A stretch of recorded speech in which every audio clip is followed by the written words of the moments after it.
Joana ovdje i danas ćemo pričati o tome kako svako od nas može da zaradi 1000 evra već sljedećeg mjeseca. Naravno, ovo pričamo nakon što smo u prethodnom videu vidjeli kako zaraditi putem Google Mapa. Obećali smo nastavak, a pošto mi uvek govorimo šta mislimo, krećemo dalje. Pre nego što nastavimo dalje, današnji video je podržala platforma Freedom24 i zahvaljujemo im se na tome. Stavila sam svoj lični link u opisu ovog videa kao i pin u komentarima i korištenjem istog podržavate moj kanal besplatno, ljudi. I hvala vam od srca na tome. Kao poklon dobijete i ceo mjesec ulaganja bez provizije. A dok smo tu, lajkujte i ovaj video i ostavite i komentar, značilo bi mi da pročitam vaše mišljenje. I naravno, podelite i ovaj video sa nekim ko je zainteresovan za financijske savjete. Pažnje, ljudi, moji videoklipovi su napravljeni isključivo radi zabave. Nisu investicioni savjeti. Amaterski se bavim investiranjem, ulažem samo svoj novac i nemam certifikat. Nikada, ali baš nikada, ne uzimamo financijske savjete sa YouTube-a. Mi se uvek oslanjamo na stručnjake i uvek radimo svoja lična istraživanja pre nego što investiramo u bilo koji projekat ili platformu.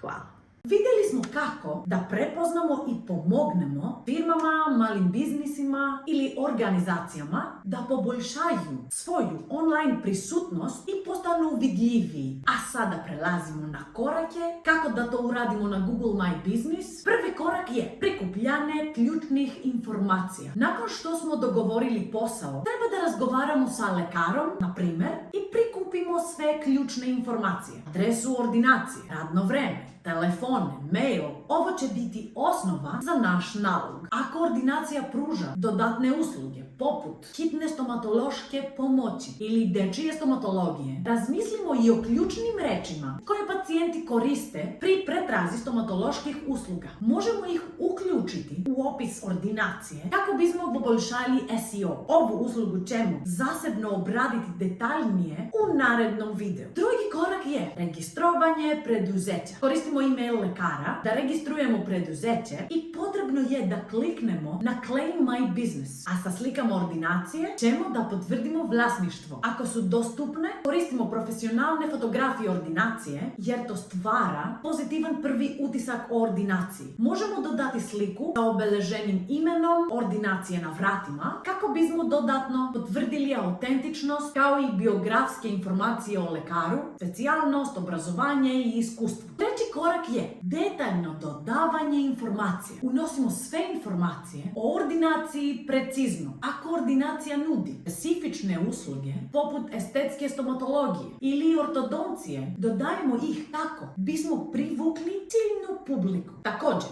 ako ordinacija ima posebne ponude ili popuste, ovo je odlično mesto da se istaknu. To može privući nove pacijente. Ovdje možemo da unesemo i dodatne načine komunikacije poput društvenih mreža ili online formi za zakazivanje. Četvrti korak je biranje pravilne kategorije. Kada određujemo vrstu preduzeća, moramo biti precizni. Proveravamo i kako su druge stomatološke ordinacije kategorizovane i koristimo to kao smernicu. Ovo poboljšava dosljednost u pretrazi. Dobar primjer može biti dodavanje pod kategorija poput dečija stomatologija ili hitna stomatološka pomoć ako ordinacija pruža ove usluge. Peti korak je sad aktiviranje recenzija. U ovom delu savjetujemo našeg klijenta da aktivno traži pozitivne recenzije od zadovoljnih pacijenata. Možemo da napišemo mail u njihovo ime kako bismo im olakšali proces. Tu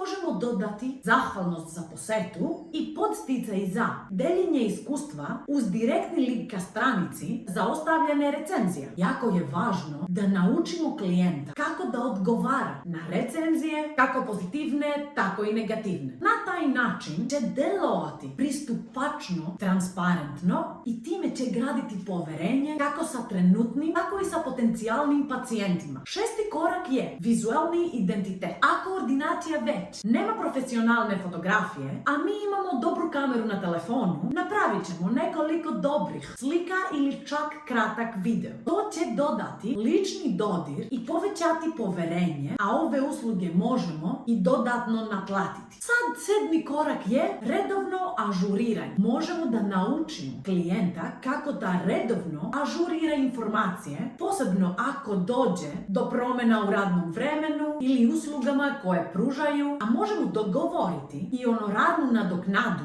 ako bismo mi to radili za njih. I to je to. Sada znamo kako da zaradimo dodatni novac uz pomoć Google My Business platforme. Na kraju još jednom se zahvaljujemo platformi Freedom24 koja je podržala naš današnji video. Ostavila sam svoj lični link u opisu ovog videa kao i pin u komentarima. Korišćenjem istog podržavate moj kanal besplatno, ljudi. Kao poklon dobijete i ceo mjesec ulaganja bez provizije. Radujem se vašim komentarima i idejama za buduće video snimke ili pitanjima o ovoj temi. Ljubim vas i vidimo se uskoro u sljedećem videu. Ćao!